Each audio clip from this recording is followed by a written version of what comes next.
governor here didn't win one state yet.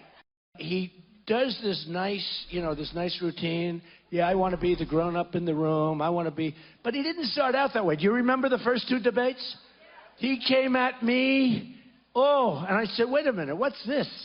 And he came at me viciously.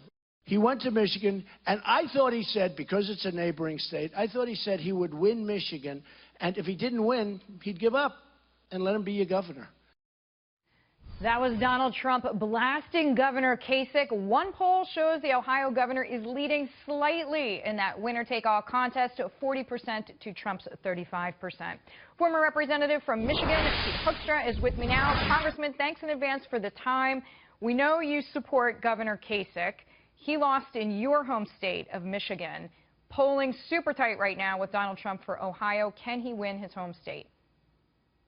Well, I think John's made it very clear that he anticipates he's going to win Ohio. He's really helped that state rebound and provided the leadership that that state needed to recover from the economic doldrums of the last number of years. So he's provided the leadership. The people of Ohio are going to come out and they're going to vote for John Kasich tomorrow. And John has clearly indicated that that's what he expects will happen. If there's another alternative that happens, then John has said that he will pull out of the race. So tomorrow is a very important day for the Kasich campaign. Yeah, he's made it clear. He has said if he doesn't win his home state, he's out. But let's say that he does, then what? He would still need 110%, which obviously doesn't exist, of the outstanding delegates to get to that magic number, 1,237. Yeah, that's right. John will continue moving forward. There's a tough path for all the candidates to get to the magic number of slightly over 1,200 delegates. For some, it's a little bit more difficult than others, or a lot more difficult than others. But the probability is that John wins Ohio, that all bets are off in terms of how this thing plays out, and we will have a good shot at still perhaps winning on a first ballot, because there's no telling what candidates will still be in, what they'll do with their delegates and those kinds of things, or it will be a multi-ballot convention, and those are the kind of circumstances where Governor Kasich can win. So, Congressman, speaking of the system at work, Mitt Romney, the 2012 Republican presidential nominee, has been campaigning in Ohio today. Here is a clip from an event they did together.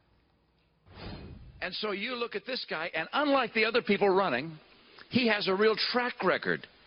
He has the kind of record that you want in Washington, and that's why I'm convinced that you're going to do the right thing tomorrow.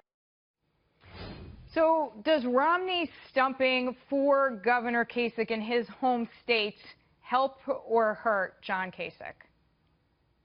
Well, we'll find that out tomorrow. I think that, there's a lot of people in the Midwest who have tremendous respect for Mitt Romney. They have a tremendous respect for what that family did, especially in the automobile industry. His dad was the governor of Michigan. I think that this is going to help Governor Kasich, but ultimately people are going to make their decision tomorrow, not on who's endorsed or who was campaigning with him the last 24 hours. They're going to make their decision on John Kasich. They know this man. They know his record of accomplishment in both the House and as governor. This is all going to be about how they feel about John Kasich tomorrow. Do you find fault with Mitt Romney, albeit, and I know his dad, as you just referenced, Michigan, was governor there. As you said, they have very strong political presence as a family in the Midwest. It's a long history. But the fact that he's coming out and saying, vote for John Kasich in Ohio, I'm not directly endorsing him because maybe in Florida I'm going to speak up for Marco Rubio. Do you find that odd?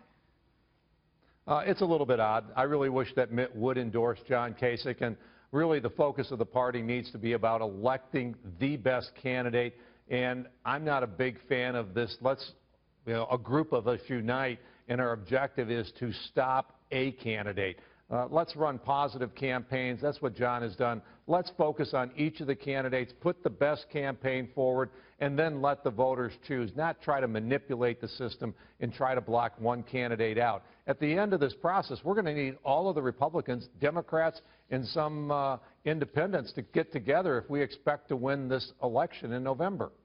Well said. Former Representative Pete Hoekstra, we're glad to have you here. Thank you for the time.